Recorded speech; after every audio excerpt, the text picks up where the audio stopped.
The Hiligaynon word Súgat means to fetch or to pick up in English. Súgat. Súgat.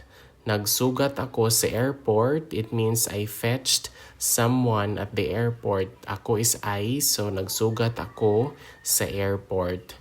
Nagasugat siya sang bata sa eskwelahan. Nagasugat siya sang bata sa eskwelahan. It means he or she is picking up the child from school. So eskwelahan is school, bata is a child. So nagasugat siya sang bata sa eskwelahan.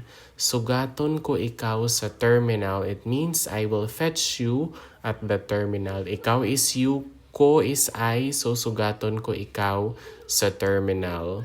Hindi siya magsugat buwas. It means he or she cannot fetch someone tomorrow.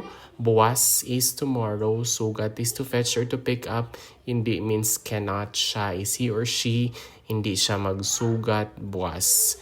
And that is all for our Hiligaynon word. Sugat means to fetch or to pick up. Sugat. Sugat.